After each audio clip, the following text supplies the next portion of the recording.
ಅಷ್ಟು ಹೋಬಳಿಗಳಲ್ಲೂ ಕವರ್ ಆಗಿಲ್ಲ. ಕೆಲವು ಹೋಬಳಿಗಳಲ್ಲಿ ಕೆಲವು ತಾಲೂಕುಗಳಲ್ಲಿ ಜಾಸ್ತಿ ಆಗೋಗಿದ್ದಾವೆ,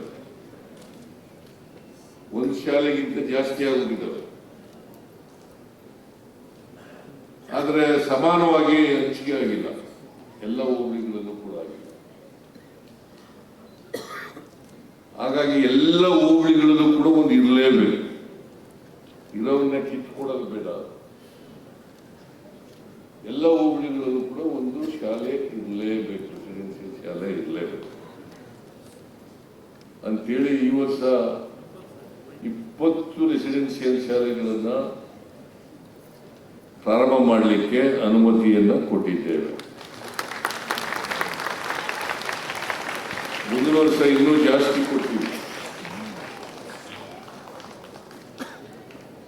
ಒಟ್ಟಾರೆ ನಮ್ಮ ಉದ್ದೇಶ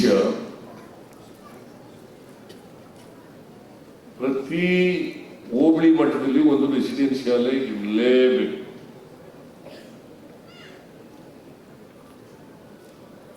ಆಮೇಲೆ ಎಲ್ಲರಿಗೂ ಕೂಡ ಹಳ್ಳಿಗಾಡಿನ ಮಕ್ಕಳಿಗೆ, ಎಲ್ಲ ಜಾತಿ ಮಕ್ಕಳು, ಎಲ್ಲ ಧರ್ಮದ ಮಕ್ಕಳು,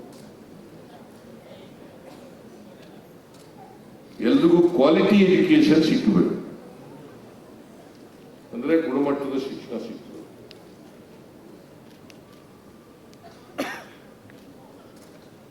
ಗುಣಮಟ್ಟದ ಶಿಕ್ಷಣ ಸಿಕ್ಕಿದಾಗ ಮಾತ್ರ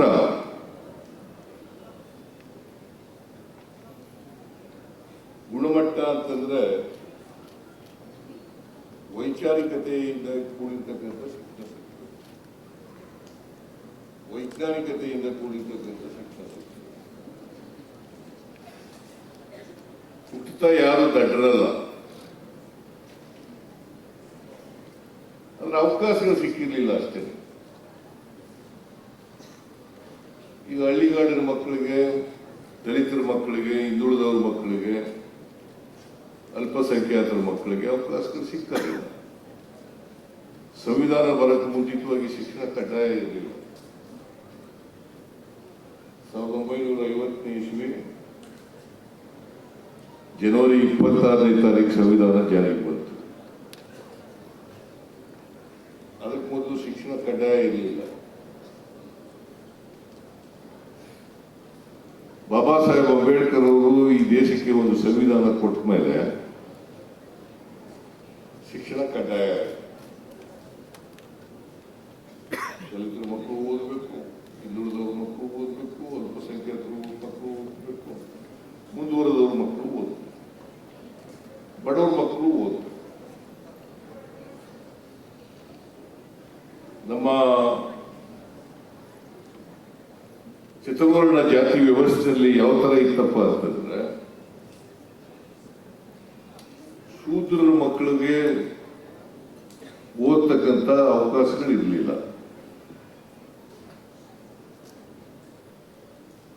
ಹಾಗಾಗಿ ಬಹಳ ಜನ ಅವಕಾಶ ವಂಚಿತರಾಗಿ ವಿದ್ಯಾವಂತರಾಗದೇನೆ ಇವತ್ತು ಸಮಾಜದಲ್ಲಿ ಅಸಮಾನತೆ ಯಾಕೆ ನಿರ್ಮಾಣ ಆಗಿದೆ? ಸಮಾಜದಲ್ಲಿ ಅಸಮಾನತೆ ನಿರ್ಮಾಣ ಆಗಿರೋದು ಚತುರ್ವರ್ಣ ಜಾತಿ ವ್ಯವಸ್ಥೆ. ಯಾರಿಗೆ ಅವಕಾಶ ಸಿಕ್ತು, ಓದ್ಲಿಕ್ಕೆ ಅವಕಾಶ ಕಲ್ಪಿಸ್ಕೊಟ್ಟಿದ್ರು, ಅವರು ಆರ್ಥಿಕವಾಗಿ ಸಾಮಾಜಿಕವಾಗಿ ಮೇಲಕ್ಕೆ ಬಂದರು. ಯಾರಿಗೆ ಅವಕಾಶ ಸಿಕ್ಕಲಿಲ್ಲ, ಅವರು ಆರ್ಥಿಕವಾಗಿ ಸಾಮಾಜಿಕವಾಗಿ ಹಿಂದೆ ಬಿದ್ದರು. ಹಾಗಾಗಿ ಸಮಾಜದಲ್ಲಿ ಅಸಮಾನತೆ ನಿರ್ಮಾಣ ಆಗಿದೆ ಅಲ್ವಾ? ಅಸಮಾನತೆ ನಾವು ಮಾಡ್ಕೊಂಡಿರೋದಲ್ಲ, ಅಸಮಾನತೆ ಚತುರ್ವರ್ಣ ಜಾತಿ ವ್ಯವಸ್ಥೆಯಿಂದ.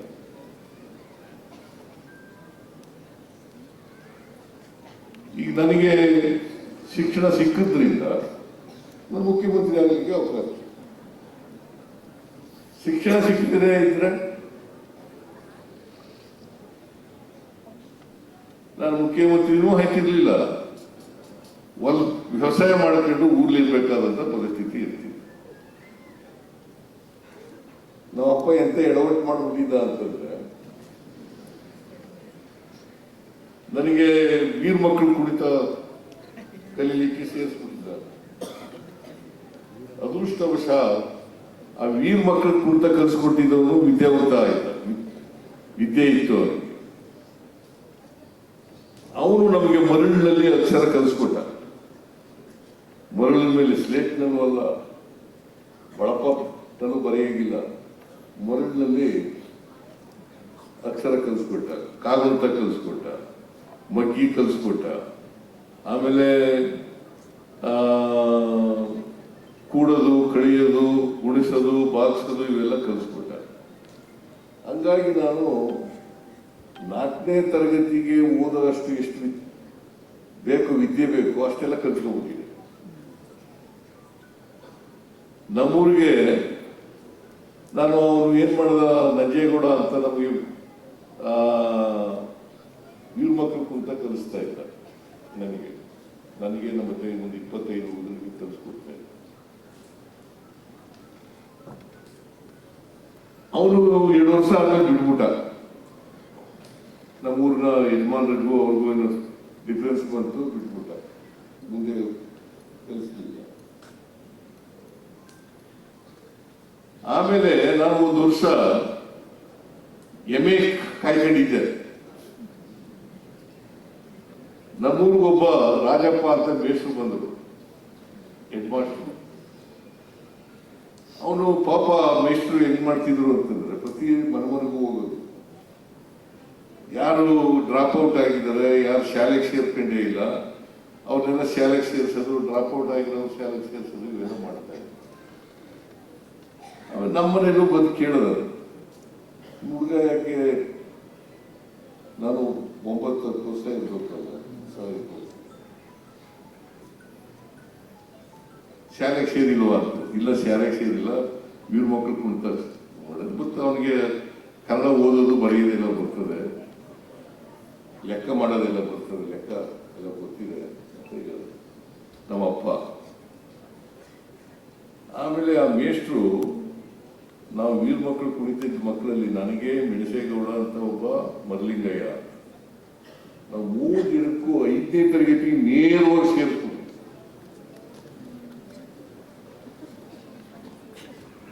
5ನೇ ತರಗತಿ ನಾನು 1ರಿಂದ 4 ಓದೇ ಇಲ್ಲ. ನಾನು 1 to 4 ಶಾಲೆಗೂ ಸೇರಿಲ್ಲ, ಓದ್ಲೂ ಇಲ್ಲ, ನೇರವಾಗಿ 5ನೇ ತರಗತಿಗೆ ಸೇರ್ಕೊಂಡು. ಒಂದು ವೇಳೆ ರಾಜಪ್ಪ ಮೇಷ್ಟ್ರು ನಮ್ಮ ಊರಿಗೆ ಬರದೇ ಹೋಗಿದ್ರೆ ನಾನು ಲಾಯರು ಆಯ್ತಿರ್ಲಿಲ್ಲ, ಲಾ ಡಿಗ್ರಿನೂ ಮಾಡ್ತಿರ್ಲಿಲ್ಲ, ಮುಖ್ಯಮಂತ್ರಿ ಅಂತೂ ಆಯ್ತಾನೆ ಇರಲಿಲ್ಲ. ಸೊ ನಾನು ಯಾಕೆ ಇದನ್ನು ಹೇಳ್ತಾ ಇದ್ದೀನಿ ಅಂತಂದ್ರೆ, ಶಿಕ್ಷಣ ಎಷ್ಟು ಮಹತ್ವ. ಯಾಕೆ ಬಾಬಾ ಸಾಹೇಬ್ ಅಂಬೇಡ್ಕರ್ ಅವರು ಶಿಕ್ಷಣಕ್ಕೆ ಹೆಚ್ಚು ಒತ್ತನ್ನು ಕೊಡ್ತಕ್ಕಂಥ ಕೆಲಸವನ್ನು ಮಾಡಿದ್ದಾರೆ. ಅದಕ್ಕೆ ಒಂದು ಮಾತು ಹೇಳ್ತಾ ಇದ್ರು, ಈ ದೇಶಕ್ಕೆ ಸ್ವಾತಂತ್ರ್ಯ ಬಂದಿದೆಯಪ್ಪ, ಈ ಸ್ವಾತಂತ್ರ್ಯ ಯಶಸ್ಸಾಗಬೇಕಾದ್ರೆ ಪ್ರತಿಯೊಬ್ಬರಿಗೂ ಕೂಡ ಆರ್ಥಿಕವಾಗಿ, ಸಾಮಾಜಿಕವಾಗಿ ಶಕ್ತಿ ಬಂದಾಗ ಮಾತ್ರ ರಾಜಕೀಯ ಸ್ವಾತಂತ್ರ್ಯ ಬಂದದ್ದು ಸಾರ್ಥಕ ಆಗ್ತದೆ, ಇಲ್ಲದೆ ಸಾರ್ಥಕ ಆಗಲ್ಲ.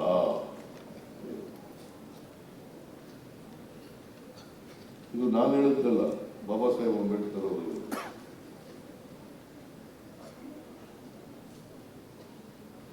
ಅದಕ್ಕೆ ಈಗ ಶಿಕ್ಷಣ ಕಡ್ಡಾಯ ಮಾಡಿದ್ದಾರೆ.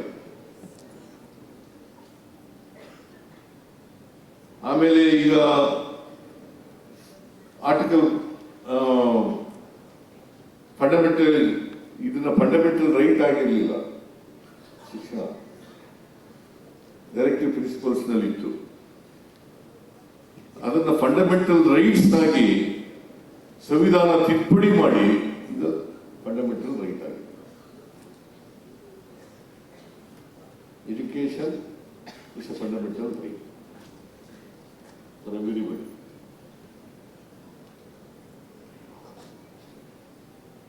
ಅದಕ್ಕೆ ಶಿಕ್ಷಣ, ಎಲ್ರಿಗೂ ಗುಣಮಟ್ಟದ ಶಿಕ್ಷಣ ಸಿಕ್ಕದೆ ಹೋದ್ರೆ, ವೈಚಾರಿಕತೆ ಬೆಳೀದೆ ಹೋದ್ರೆ, ವೈಜ್ಞಾನಿಕತೆ ಬೆಳೀದೆ ಹೋದ್ರೆ ಜಾತಿ ಅಷ್ಟು ಹೋಗ್ಬೋದು.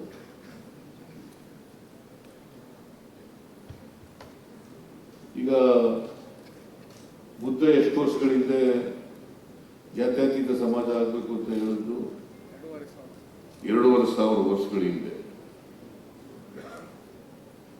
ಬಸವಣ್ಣವ್ರು ಹೇಳಿದ್ದು ಯಾವಾಗ? 12ನೇ ಶತಮಾನದಲ್ಲಿ. ಹೋಗಿದೆ ಜಾತಿ? ಹೋಗ್ಲಿಲ್ಲ.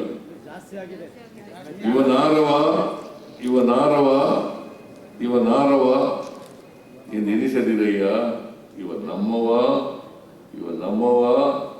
ನಮ್ಮವ ಎಂದೆನಿಸಯ್ಯ, ನಿನ್ನ ಮನೆಯ ಮಗನೆಂದೆನಿಸಯ್ಯ, ಕೂಡಲ ಸಂಗಮ ದೇವ ಅಂತ ಹೇಳಿ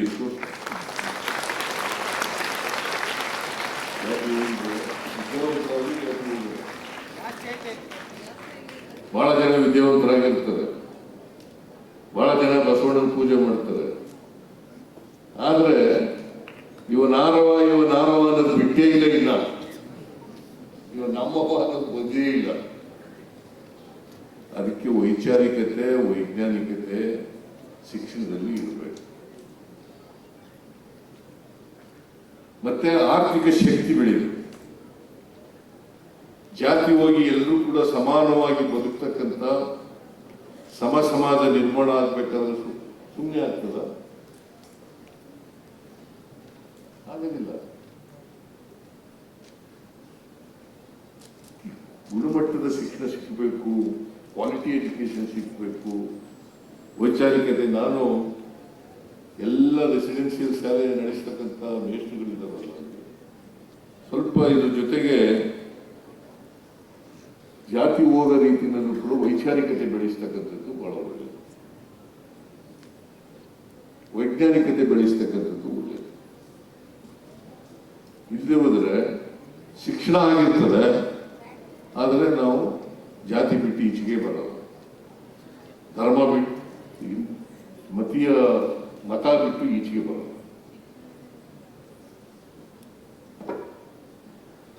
ಅದಕ್ಕೋಸ್ಕರ ಬಹಳ ಜನ ದಾಟಿ ಓದಿರ್ತಾರೆ, ಆದ್ರೆ ಮೌಢ್ಯಗಳು ಮಾತ್ರ ಬಿಡೋದಿಲ್ಲ, ಕಂದಾಚಾರಗಳು ಬಿಡಲ್ಲ. PhD ಮಾಡಿರ್ತಾರೆ, ಆದ್ರೆ ಅದು ಮಾತ್ರ ಬಿಡಲ್ಲ. ಇನ್ನೂ ಮೌಢ್ಯಗಳು ಬಸವಣ್ಣ ಆ ಕಾಲದಲ್ಲಿ ಹೇಳಿದ್ರು, ಮೌಢ್ಯಗಳನ್ನ ಬಿಡಬೇಕು ಅಂತ 12ನೇ ಶತಮಾನದಲ್ಲಿ ಹೇಳಿದ್ರು. ನೀನ್ ಯಾಕಪ್ಪ ಅಂಗಿ ಇಲ್ಲ, ಅವಿದ್ಯಾವಂತನಾಗಿದೆಯಾ, ಮನೆ ಇಲ್ಲ ಅಂತಂದ್ರೆ, ನಮ್ಮ ಕರ್ಮ ಸ್ವಾಮಿ, ಕರ್ಮ ಸಿದ್ಧಾಂತನ ತ್ಯಜಿಸಿ ಅಂತೇಳಿ ಬಹಳ ಹಿಂದೇನೆ ಬಸವಣ್ಣವ್ರು ಹೇಳಿದ್ರು. ಕರ್ಮ ಸಿದ್ಧಾಂತ ಅವೆಲ್ಲ ನಂಬ್ಕೊಳಕ್ ಹೋಗ್ಬಿಡಿಯಪ್ಪ, ಕರ್ಮನೂ ಇಲ್ಲ, ಧರ್ಮನೂ ಇಲ್ಲ. ಕರ್ಮ ಅಂತ ಅನ್ನಕ್ ಹೋಗ್ಬೇಡಿ. ಇದನ್ನ ಜನ್ಮದಲ್ಲಿ ನಾನು ಕರ್ಮ ಮಾಡಿದ್ದೆ, ಅದಕ್ಕೋಸ್ಕರವಾಗಿ ಈ ಜನ್ಮದಲ್ಲಿ ಹಿಂಗಾಗ್ಬಿಟ್ಟಿದ್ದೀನಿ, ಅವೆಲ್ಲ ಬಿಡಬೇಕು. ನಾನು ವಿದ್ಯಾರ್ಥಿಗಳಿಗೆ ವಿಶೇಷವಾಗಿ ಹೇಳ್ತಾ ಇದ್ದೀನಿ, ದಯಮಾಡಿ ಇದನ್ನೆಲ್ಲ ಬಿಡಬೇಕು. ರೆಸಿಡೆನ್ಷಿಯಲ್ ಶಾಲೆಯಲ್ಲಿ ಪಾಠ ಮಾಡ್ತಕ್ಕಂಥ ಮಾಸ್ಟರ್ಗಳು ಕೂಡ ಇದನ್ನು ಮಾಡಬೇಕು. ಮೊದಲು ಮಾಸ್ಟರ್ಗಳು ಬಿಡಬೇಕು, ಆಮೇಲೆ ವಿದ್ಯಾರ್ಥಿಗಳು ಪಾಠ ಹೇಳಬೇಕು ಅಲ್ವಾ?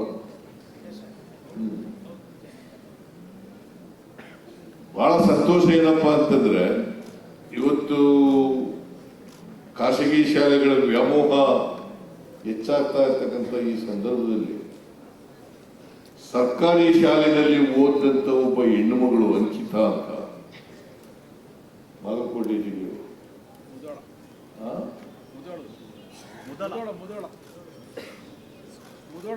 ಮುದೋಳ ತಾಲೂಕು, ಅಲ್ಲಿ ಅವಳು 625ಕ್ಕೆ 625 ಮಾರ್ಕ್ಸ್ ತೆಗೆದಿದ್ದಾರೆ.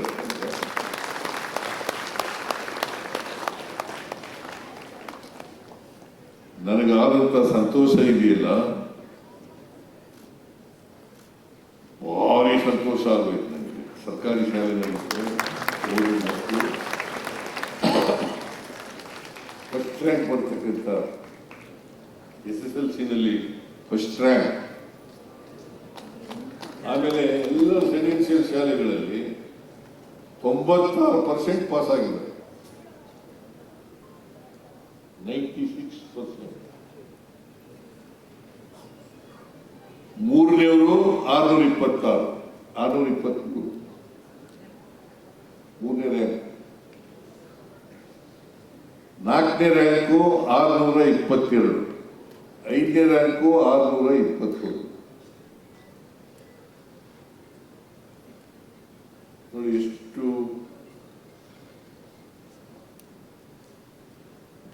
ಅವ್ರನ್ನ ಪ್ರತಿಭಾವಂತರನ್ನಾಗಿ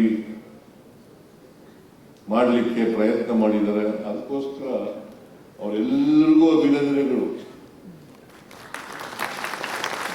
ಎಲ್ಲ ಹೆಚ್ಚು ಮಾರ್ಕ್ಸ್ ತಗೊಂಡಿದ್ದಾರಲ್ಲ ಅವರೆಲ್ಲರಿಗೂ ಅಭಿನಂದನೆಗಳು. ಮತ್ತೆ ಅವ್ರನ್ನ ತಯಾರು ಮಾಡದಂತೆ ಎಲ್ಲ ಶಿಕ್ಷಕರು ಅವ್ರಿಗೆಲ್ಲರಿಗೂ ಕೂಡ ಧನ್ಯವಾದಗಳು.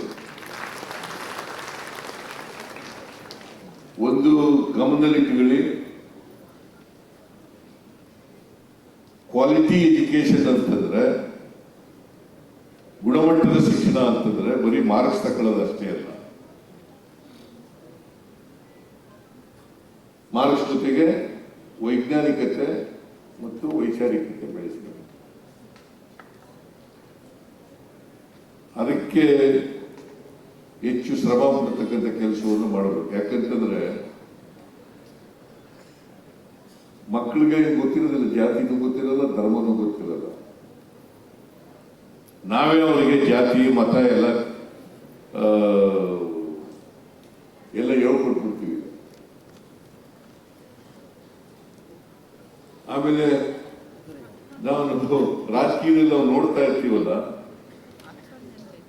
ಜಾಸ್ತಿ ಜಾತಿ ಮಾಡೋರೆ ಓದ್ದವರು.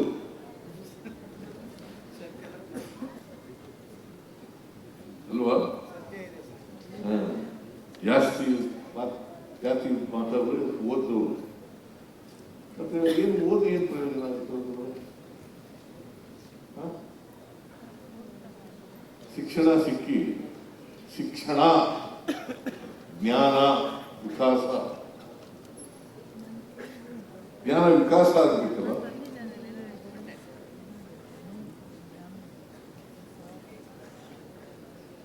ಜ್ಞಾನ ವಿಕಾಸ ಆಗದೆ ಹೋದ್ರೆ ಶಿಕ್ಷಣ ಸಿಕ್ಕೂ ಪ್ರಯೋಜನ ಆಗುತ್ತೆ.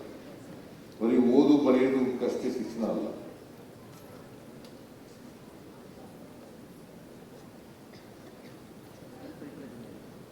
ನಾವು ಉತ್ತಮ ಪ್ರಜೆಗಳಾಗಬೇಕು.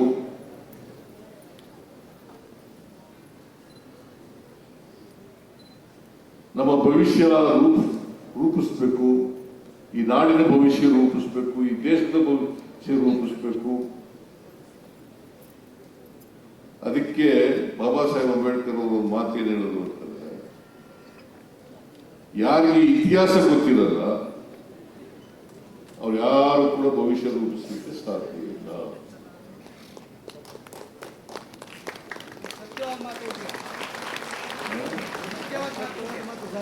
ಇತಿಹಾಸ ಗೊತ್ತಾಗಬೇಕಲ್ಲ, ನಾವು ಯಾಕೆ ಹೀಗಾಗಿದ್ದೀವಿ ಅನ್ನೋದು ಗೊತ್ತಾಗಬೇಕು.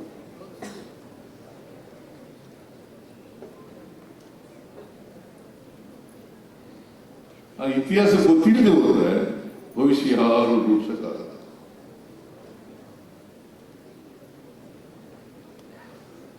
ಸಣ್ಣ ಮಕ್ಕಳಿಗೆ ಯಾವುದೇ ಜಾತಿ ಧರ್ಮ ಏನು ಗೊತ್ತಿರಲ್ಲ.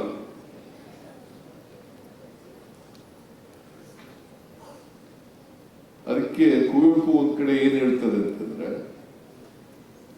ಹುಟ್ಟುವಾಗ ಎಲ್ಲ ಮಕ್ಕಳುಗಳು ಕೂಡ ವಿಶ್ವಮಾನವರಾಗಿ ಹುಟ್ಟುತ್ತವೆ,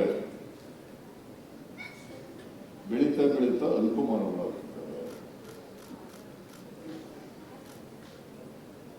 ನಾವು ವಿಶ್ವಮಾನವರಾಗಬೇಕು, ಅಲ್ಪಮಾನವರಾಗಬೇಕು? ಅದಾಗಬೇಕಾದ್ರೆ ಗುಣಮಟ್ಟದ ಶಿಕ್ಷಣ ಪ್ರತಿಯೊಬ್ಬರಿಗೂ ಕೂಡ ಸಿಗಬೇಕು. ಸರ್ಕಾರ ಅದರಲ್ಲಿ ನಂಬಿಕೆ ಇಟ್ಕೊಂಡಿರ್ತಕ್ಕಂಥದ್ದು ನಮ್ಮ ಸರ್ಕಾರ. ನಾನಂತೂ ಸಂಪೂರ್ಣವಾಗಿ ಅಂಬೇಡ್ಕರ್, ಬಸವಣ್ಣ, ಬುದ್ಧ, ಬಸವ, ಗಾಂಧೀಜಿ ಇವರು ಹೇಳಿದಂತ ವಿಚಾರಗಳಿದಾವ ಇದ್ದಾವೆ. ಆ ವಿಚಾರಗಳಲ್ಲಿ ಅಪಾರವಾದಂಥ ನಂಬಿಕೆ ಇಟ್ಕೊಂಡಿದ್ದೇನೆ. ನೀವು ಮಕ್ಕಳುಗಳು ಕೂಡ ಬೆಳೀತಾ ವೈಚಾರಿಕತೆಯನ್ನ ವಿಚಾರಪರರಾಗಿ ಬೆಳೀತಕ್ಕಂಥ ಕೆಲಸವನ್ನು ಮಾಡಿ. ಕಣ್ಮುಚ್ಚಿಕೊಂಡು ಯಾರೋ ಹೇಳಿದ್ರು ಅಂತ ಹೇಳಿದ ತಕ್ಷಣ ಒಪ್ಕೊಳ್ಳೋದಲ್ಲ. ಅವ್ರು ಹೇಳಿರೋದು ಸರಿನೋ ಇಲ್ಲವೋ ಅಂತ ವಿಮರ್ಶೆ ಮಾಡ್ತಕ್ಕಂಥ ಶಕ್ತಿ ಪ್ರತಿಯೊಬ್ಬರಿಗೂ ಕೂಡ ಬರುತ್ತೆ. ಅವ್ರು ಹೇಳಿದ್ದು ಸರಿನಾ ತಪ್ಪಾ, ನಮ್ಮ ಸಮಾಜಕ್ಕೆ ಅದು ಅನ್ವಯ ಆಗ್ತದ ಇಲ್ವಾ, ಉತ್ತಮ ಸಮಾಜ ನಿರ್ಮಾಣ ಮಾಡಲಿಕ್ಕೆ ಉಪಯೋಗ ಆಗ್ತದ ಇಲ್ವಾ, ಈ ವಿಚಾರ ಮಾಡಬೇಕಲ್ಲ.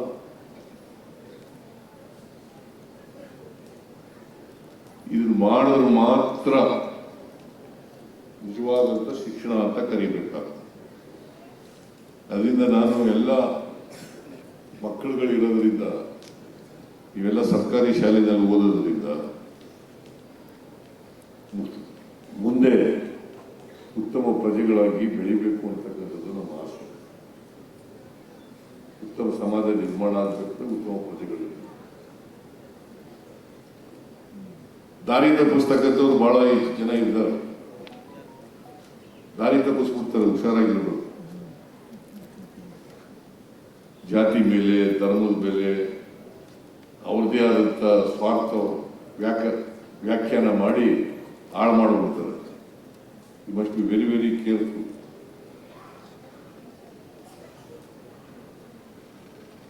ಸೊ ಆ ಥರದ ಶಿಕ್ಷಣವನ್ನು ಪಡ್ಕೊಳ್ತಕ್ಕಂಥದ್ದು ಆದಾಗ ಮಾತ್ರ ನೀವು ಸಮಾಜದಲ್ಲಿ ಉತ್ತಮ ಪ್ರಜೆ ಆಗಲಿಕ್ಕೆ ಸಾಧ್ಯ ಆಗುತ್ತೆ.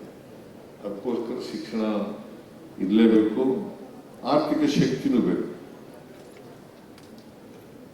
ಈಗ ಜಾತಿ ಬಸವಣ್ಣನ ಕಾಲದಲ್ಲೇ ಅಂತರ್ಜಾತಿ ಮದುವೆ ಮಾಡಿಸೋದು. ಪಾಪ ಅಂತರ್ಜಾತಿ ಮದುವೆ ಮಾಡಿಸಿದ್ರು ಅಂತ ಹೇಳಿ ಬ್ರಾಹ್ಮಣರಿಗೆ, ದಲಿತರಿಗೆ ಮದುವೆ ಮಾಡಿಸಿದ್ರು. ಬ್ರಾಹ್ಮಣರ ಹೆಣ್ಮಗಳು, ದಲಿತರ ಹುಡುಗ,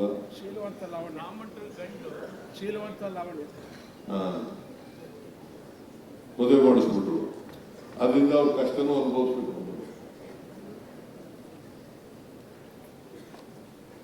ಜಾತಿ ಹೋಗ್ಬೇಕಾದ್ರೆ ಆರ್ಥಿಕ ಸಾಮಾಜಿಕ ಶಕ್ತಿ ಬರೋದು. ಬಡವರಿಗೆ ಆರ್ಥಿಕವಾಗಿ ಶಕ್ತಿ ಬರೋದು, ಸಾಮಾಜಿಕವಾಗಿ ಶಕ್ತಿ ಬರೋದು. ಓದಬೇಕು, ಆರ್ಥಿಕವಾಗಿ ಶಕ್ತಿ. ಈಗ ಒಂದು ಹುಡುಗ ಇಂಜಿನಿಯರ್ ಓದಿರ್ತಾನೆ, ಡಾಕ್ಟರ್ ಓದಿರ್ತಾನೆ, ಅವನಿಗೆ ಯಾರಾದ್ರೂ ಜಾತಿಯವರು ಮದುವೆ ಆಗಕ್ಕೆ ತಯಾರಾಗ್ತಾರೆ, ಬೇರೆ ಜಾತಿಯವರು ಕೂಡ ಮದುವೆ ಆಗಕ್ಕೆ ತಯಾರಾಗ್ತಾರೆ. ಕೂಲಿ ಮಾಡ್ಕೊಂಡಿರೋರು ತಯಾರಾಗ್ತಾರ? ಆಗಲ್ಲ. ಅದಕ್ಕೋಸ್ಕರ ಓದ್ಕೋಬೇಕಲ್ವ. ಆರ್ಥಿಕವಾಗಿ ಶಕ್ತಿ ಕೆಲಸದಲ್ಲಿ ಇದ್ರೆ ಮಾತ್ರ ಮದುವೆ ಆಯ್ತಾರೆ. ಯಾರಾದರೂ ಕೆಲಸದಲ್ಲಿ ಇಲ್ಲದ್ರೆ ಮದುವೆ ಆಯ್ತಾರೆ? ಉಂಡಾಡಿ ಗುಂಡದ ತರ ಇದ್ರೆ ಮದುವೆ ಆಯ್ತಾರ? ಅದಕ್ಕೆ ಆರ್ಥಿಕವಾಗಿ ಶಕ್ತಿ ಇರಬೇಕು, ಸಾಮಾಜಿಕವಾಗೂ ಶಕ್ತಿ ಇರಬೇಕು. ಅಂಬೇಡ್ಕರ್ ಅವತ್ತು ಸಂವಿಧಾನ ಸಭೆಯಲ್ಲಿ ಹೇಳಿದಂಥ ಮಾತುಗಳಿದ್ದಾವಲ್ಲ, ಇವತ್ತಿಗೂ ಪ್ರಸ್ತುತ ಅಂತಕ್ಕಂಥದ್ದನ್ನು ಅರ್ಥ ಮಾಡಿ. ಅದಕ್ಕೆ ಈ ಕಾನ್ಸ್ಟಿಟ್ಯೂಯೆಂಟ್ ಅಸೆಂಬ್ಲಿ ಡಿಬೇಟ್ ಇದೆಯಲ್ಲ, ಅದು ಎಲ್ಲರೂ ಓದ್ಕೊಳ್ಳಿ ಅಂತೇಳಿ ಕನ್ನಡದಲ್ಲಿ ಮಾಡಿಸಿದೀನಿ ನಾವು.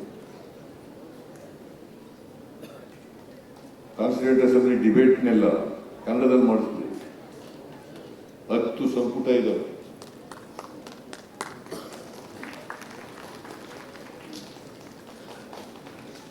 ಎಲ್ಲರೂ ಓದಕ್ಕಾಗಿರೋ ಕೆಲವನ್ನಾರು ಓದ್ಬೇಕು. ಅದಕ್ಕೆ ಮಹದೇವಪ್ಪ ಸೋಷಿಯಲ್ ವೆಲ್ಫೇರ್ ಮಿನಿಸ್ಟರ್ ಆದಮೇಲೆ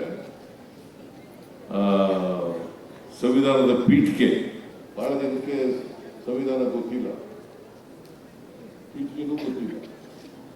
ಸಾಮಾಜಿಕ ನ್ಯಾಯ ಅಂದ್ರೆ ಏನು ಅಂತ ಕೇಳ್ತಾರೆ.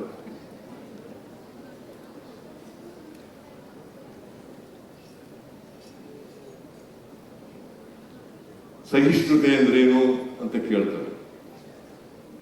ಬಹಳ ಮುಖ್ಯವಾಗಿ ನಮಗೆ ಸಹಿಷ್ಣುತೆ ಬೆಳೆಸಬೇಕು. ಯಾಕಂದ್ರೆ ಇದು ಬಹುತ್ವದ ದೇಶ. ಬಹುತ್ವದ ದೇಶ ಆದ್ರಿಂದ ಸಹಿಷ್ಣುತೆ ಪ್ರತಿಯೊಬ್ಬರು ಕೂಡ ಬರಬೇಕು. ಸಹಿಷ್ಣುತೆನೇ ಇಲ್ಲದೆ ಹೋದ್ರೆ, ಬೇರೆ ಧರ್ಮಗಳನ್ನ ಸಹಿಸ್ಕೊಳ್ತಕ್ಕಂಥ ಶಕ್ತಿ ಇಲ್ಲದೆ ಹೋದ್ರೆ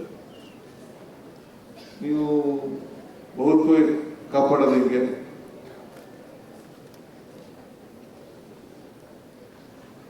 ಸೊ ಅದಕ್ಕೋಸ್ಕರ ಸಂವಿಧಾನ ಬಹಳ ಜನ ತಿಳ್ಕೊಳಕ್ ಹೋಗಲ್ಲ, ಓದಿರ್ತಾರೆ, ಸಂವಿಧಾನ ಮಾತ್ರ ಓದ್ತಿರಲಿಲ್ಲ, ಸಂವಿಧಾನದ ಪೀಠಿಕೆನೂ ಗೊತ್ತಿರಲ್ಲ. ಅದಕ್ಕೆ ಶಾಲೆಗಳಲ್ಲೆಲ್ಲ ಈಗ ಸಂವಿಧಾನ ಪೀಠಿಕೆ ಓದಿಸ್ತಕ್ಕಂಥ ಕೆಲಸ ಮಾಡಿದ್ದೀವಿ. ಶಾಲೆಗಳಲ್ಲಿ, ಅನುದಾನಿತ ಶಾಲೆಗಳಲ್ಲಿ, ಗೌರ್ಮೆಂಟ್ ಶಾಲೆಗಳಲ್ಲಿ ಎಲ್ಲ ಕಡೆ ಸಂವಿಧಾನ ಪೀಠಿಕೆ ಓದಿಸ್ತಾರೆ. ಸಂವಿಧಾನ ಗೊತ್ತಾಗಬೇಕಲ್ಲ.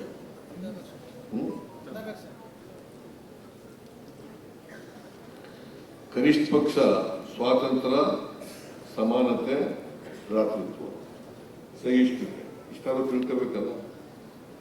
ಸ್ವಾತಂತ್ರ್ಯ, ಸಮಾನತೆ, ಭ್ರಾತೃತ್ವ, ಸಹಿಷ್ಣುತೆ.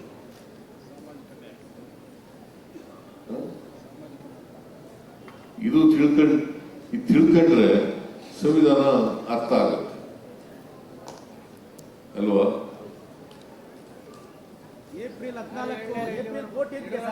ಅದಕ್ಕೆ ಏಪ್ರಿಲ್ 14 ಎಲ್ಲ ಸರ್ಕಾರಿ ಶಾಲೆಗಳಲ್ಲೂ ಆಚರಣೆ ಮಾಡಬೇಕು ಘೋಷಣೆ ಮಾಡಿದ್ದಾರೆ. ಈ ತರ ನಿಮ್ ತರ ಯಾರು ಹೇಳಿಲ್ಲ, ತಾವಿದ್ರೆ ಮಾತ್ರ ಸಾಧ್ಯ ಸರ್. ಯಾರು ಹೇಳಿಲ್ಲ ಈ ತರ. ಯಡಿಯೂರಪ್ಪ ಏಪ್ರಿಲ್ 14 ತಾವೇ ಘೋಷಣೆ ಮಾಡಬೇಕು, ತಾವೇ ಘೋಷಣೆ ಮಾಡಿದ್ರೆ ಸಾಧ್ಯ. ಮತ್ತೆ ಥಿಯೇಟರ್ಗಳಲ್ಲಿ ಎಲ್ಲ ಕೂಡ ಮಾಡೋಣ. ಒಂದ್ ದಿವಸ ಈ ತರ ಅದರಿಂದ ನಾವು ಸಮಾಜ ನಿರ್ಮಾಣ ಆಗಬೇಕು ಅಂತ ಬರೀ ಬಾಯಿನಲ್ಲಿ ಹೇಳೋದು ಸರ್. ಸಮಾಜ ನಿರ್ಮಾಣ ಮಾಡಲಿಕ್ಕೆ ಏನೇನು ಪ್ರಯತ್ನಗಳು ಮಾಡಬೇಕು ಅವೆಲ್ಲ ಪ್ರಯತ್ನ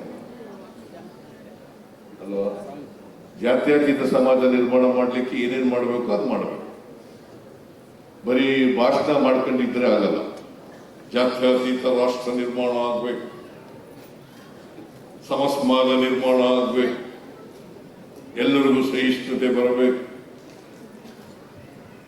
ಅಂತ ಬರೀ ಭಾಷಣ ಹೊಡೆದ್ರೆ ಆಗೋದಿಲ್ಲ. ಅದಕ್ಕೆ ಪೂರಕವಾದಂಥ ಎಲ್ಲ ಪ್ರಯತ್ನಗಳನ್ನು ಮಾಡಿದಾಗ ಮಾತ್ರ ಸಾಧ್ಯ. ಸೊ ನಾನು ಹೆಚ್ಚು ಮಾತಾಡಕ್ ಹೋಗಲ್ಲ. ಇವೆಲ್ಲ ಬಹಳ ಜನಕ್ಕೆ ಸಂವಿಧಾನ ಗೊತ್ತಿದೆ ಅಂತ ಅಂದ್ಕೊಂಡಿದ್ದೀನಿ ನಾನು. ಇಲ್ಲಿ ಬಂದಿರೋರಿಗೆ ವಿದ್ಯಾರ್ಥಿಗಳಿಗೆ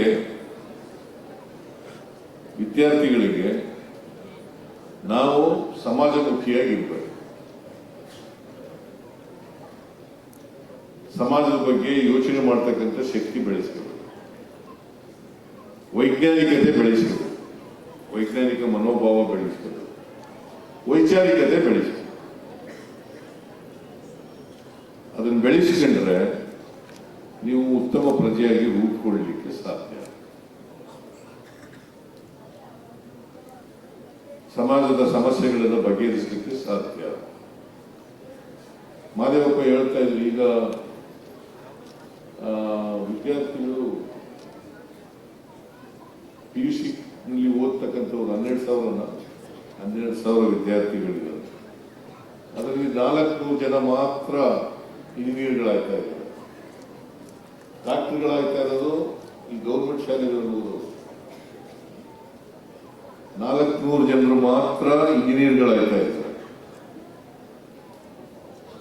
30 ಜನ ಮಾತ್ರ ಡಾಕ್ಟರ್ಗಳಾಗ್ತಾ ಇದ್ದಾರೆ. ಅದು ಕನಿಷ್ಠ ಮಣಿವಣ್ಣನ್ ಕನಿಷ್ಠ 400 ಜನ ಇಂಜಿನಿಯರ್ಗಳಾದವರು 1,000 ಜನ ಆದವರು, 30 ಜನ ಡಾಕ್ಟರ್ಗಳಾಗ್ತಾ ಇರೋರು 100 ಜನ ಡಾಕ್ಟರ್ಗಳಾದ್ರು ಆಗಬೇಕು. ಇದು ನಿಮ್ಮ ಗುರಿ ಇಟ್ಕೊಂಡಿರ್ಬೇಕು, ಟಾರ್ಗೆಟ್ ಇಟ್ಕೊಂಡಿರ್ಬೇಕು. ಆಮೇಲೆ ಇನ್ನು ಮುಂದಕ್ಕೆ ಜಾಸ್ತಿ ಮಾಡ್ಬೇಕು ಅಲ್ವಾ?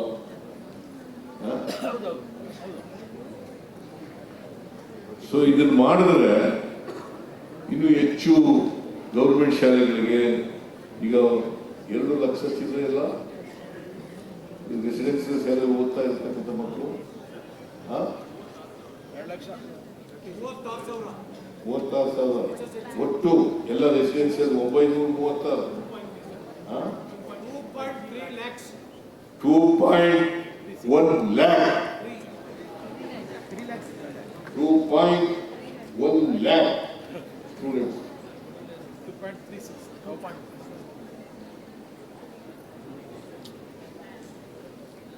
ಅಷ್ಟು ಜನ ವಿದ್ಯಾರ್ಥಿಗಳಿದ್ದಾರೆ. ನಾವು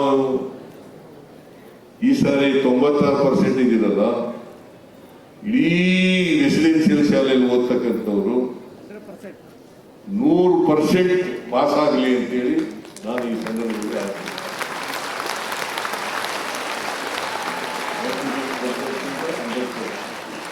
ಅದೇ it is not A very difficult task ಅಲ್ವಾ? 96 ತಗೊಂಡ ಮೇಲೆ 100 ತಗೊಳಕ್ಕಾಗಲ್ಲ, ಸಾಧ್ಯ. ಅದನ್ನು ಮಾಡಿ ಅಂತೇಳಿ ಇವತ್ತು ಯಾರ್ಯಾರಿಗೆ ಪ್ರತಿಭಾವಂತ ವಿದ್ಯಾರ್ಥಿಗಳಿಗೆ ಅವ್ರನ್ನ ಗೌರವಿಸಿದ್ದೀವಿ, ಅದು ಬೇರೆಯವ್ರಿಗೂ ಕೂಡ ಪ್ರೇರಣೆ ಆಗಲಿ ಅಂತೇಳಿ ನಾನು ಈ ಸಂದರ್ಭದಲ್ಲಿ ಹೇಳಲಿಕ್ಕೆ ಬಯಸ್ತಾ ಇದ್ದೇನೆ. ಬೇರೆಯವ್ರಿಗೂ ಕೂಡ ಪ್ರೇರಣೆ ಕೊಡೋದು. ಬಿಕಾಸ್ ಆ ಅಂಕಿತ ನಾನು ಮನೆಗೆ ಕರೆದಿದ್ದೆ. ನಾನು ಸಾಮಾನ್ಯ ಕುಟುಂಬದಿಂದ ಬಂದ ಹುಡುಗಿ 625ಕ್ಕೆ 625 ಮಾರ್ಕ್ಸ್ ತಗೊಂಡಿದ್ದೆ. ಆ ಮಂಡ್ಯ ಜಿಲ್ಲೆ ಹುಡುಗ ಇವನು 3ನೇ ರ್ಯಾಂಕ್ ತಗೊಂಡಿರೋದು. 625ಕ್ಕೆ 623 ಮಾರ್ಕ್ಸ್ ತಗೊಂಡ.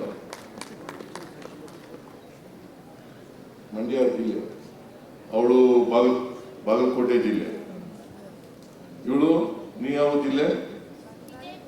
ಅದೇ ಹೊರಟ್ಟಿ ಹುಟ್ಟದ್ರ. ಹೊರಟ್ಟಿ ಹೇಳ್ತಾ ಇದ್ರು ನಾವು ನಾರ್ತ್ ಕರ್ನಾಟಕದಲ್ಲಿ ಬಹಳ ಪ್ರತಿಭಾವಂತರಿದ್ದೀವಿ ಅಂತ. ಒಪ್ಕೋತೀವಿ, ಯಾವ ಭಾಗದಲ್ಲೂ ಪ್ರತಿಭಾವಂತರಾಗಲಿ, ದಕ್ಷಿಣ ಕರ್ನಾಟಕದಲ್ಲರೂ ಆಗಲಿ, ಉತ್ತರ ಕರ್ನಾಟಕದಲ್ಲರೂ ಆಗಲಿ, ನಾರ್ತ್ ಕರ್ನಾಟಕದಲ್ಲೂ ಕರಾವಳಿ ಪ್ರದೇಶದಲ್ಲರೂ ಆಗಲಿ, ಇಲ್ಲ ಹೈದರಾಬಾದ್ ಕರ್ನಾಟಕದಲ್ಲರೂ ಆಗಲಿ, ನೋ ಪ್ರಾಬ್ಲಮ್. ಒಟ್ಟಿಗೆ ಹೆಚ್ಚು ಜನ ಪ್ರತಿಭಾವಂತರಾಗಬೇಕು ಮತ್ತು ಎಲ್ಲರಿಗೂ ಗುಣಮಟ್ಟದ ಶಿಕ್ಷಣ ಸಿಗ್ತದೆ. ಆಮೇಲೆ ಈಗ ಅಂಕಿತ ಒಂದು ಸಾಮಾನ್ಯ ಕುಟುಂಬದಿಂದ ಬಂದಂಥವ್ರು. ಅವ್ರ ಅಪ್ಪ ಅಮ್ಮದಿರು ಬಂದಿದ್ರು ಅವತ್ತು. ಅವರು ಅಷ್ಟೊಂದು ಓದ್ಕೊಂಡಿಲ್ಲ. ಅವ್ರ ಅಮ್ಮ ಏನೋ ಸ್ವಲ್ಪ ಜಾಸ್ತಿ ಓದ್ಕೊಂಡಿದ್ದಾರೆ ಅಲ್ವೇನಮ್ಮ? PUC ಓದ್ಕೊಂಡಿದ್ದಾರೆ. ಆದರೆ ಅವ್ರ ಅಪ್ಪ ಅಷ್ಟೊಂದು ಓದ್ಕೊಂಡಿಲ್ಲ. ಓದೇ ಇಲ್ವಾ? ಓದೇ. ಅವ್ರ ತಾಯಿ PUC ಪಾಸ್ ಮಾಡ್ಕೊಂಡು ಅವಿದ್ಯಾವಂತ ಮದುವೆ ಆಗಿದ್ದಾರೆ. ಅವ್ರ ತಾಯಿ ವಿದ್ಯಾವಂತೆ ಆದವರಿದೆ, ಇವಳು ವಿದ್ಯಾವಂತ. ಅದಕ್ಕೆ ಒಬ್ಬ ಹೆಣ್ಮಗಳು ವಿದ್ಯಾವಂತೆ ಆದರೆ ಮನೆಯವರೆಲ್ಲ ವಿದ್ಯಾವಂತರಾಗಲಿಕ್ಕೆ ಸಾಧ್ಯ, ಮಕ್ಕಳೆಲ್ಲ ವಿದ್ಯಾವಂತರಾಗಲಿಕ್ಕೆ. ಹೆಣ್ಮಕ್ಳಿಗೂ ಕೂಡ ವಿದ್ಯೆ ಕಲಿತಕ್ಕಂಥ ಅವಕಾಶ ಇರಲಿಲ್ಲ.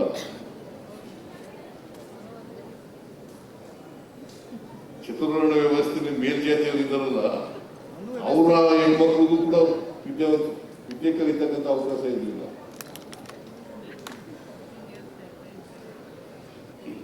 ಆಮೇಲೆ ಕ್ರಮೇಣ ಸ್ವಲ್ಪ ಎಲ್ಲ ಬದಲಾವಣೆ ಆಯ್ತಾ ವಿದ್ಯಾವಂತರಾಗಲಿಕ್ಕೆ ಸಾಧ್ಯ. ಬಸವಣ್ಣವ್ರ ಕಾಲದಲ್ಲೇ ಶುರುವಾದದ್ದು. ಅನುಭವ ಮಟ್ಟದಲ್ಲಿ ಅಕ್ಕಮಹಾದೇವಿ, ನೀವು ಎಲ್ಲ ಇತಿಹಾಸ ನೋಡಿದ್ರೆ ಸಾವಿತ್ರಿಬಾಯಿ ಫುಲೆ ಆಮೇಲೆ 12ನೇ ಶತಮಾನದಲ್ಲಿ ಸಾವಿತ್ರಿಬಾಯಿ ಫುಲೆ ಈಚೆಗೆ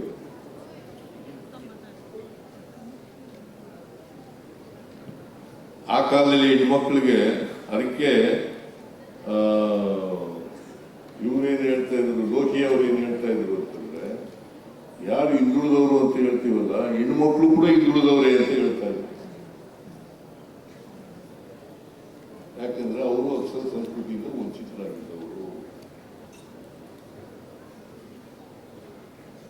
ಈ ಹೆಣ್ಮಕ್ಳೆಲ್ಲ ಪಾಪ ಹೆಚ್ಚು ಹೆಚ್ಚು ಮಾರ್ಕ್ಸ್ ತಗೊಳ್ಳಿಕ್ಕೆ ಪ್ರಾರಂಭ ಮಾಡಿದ್ದಾರೆ. ಬಹಳ ಒಳ್ಳೆ ಬೆಳವಣಿಗೆ. Keep it up. ಒಟ್ಟಾರೆ ನಮಗೆ ಈಗ ನಾವು ಇಷ್ಟು ವರ್ಷಗಳಾದರೂ ಕೂಡ 77 ವರ್ಷ ಸ್ವಾತಂತ್ರ್ಯ ಬಂದು 77 ವರ್ಷ ಆದರೂ ಕೂಡ ನಾವಿನ್ನೂ ಸಾಕ್ಷರತೆ ಮಾಡ್ಕೊಂಡಿರೋದು 74%, 78% ಎಷ್ಟಪ್ಪ? 74, 78, 74. ಇನ್ನೂ 26 ಜನ ಹೆಬ್ಬೆಟ್ಟು.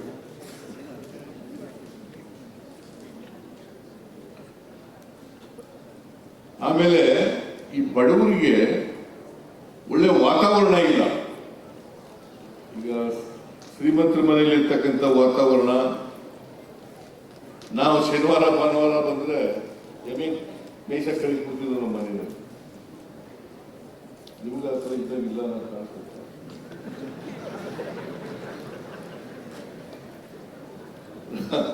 ನಾವು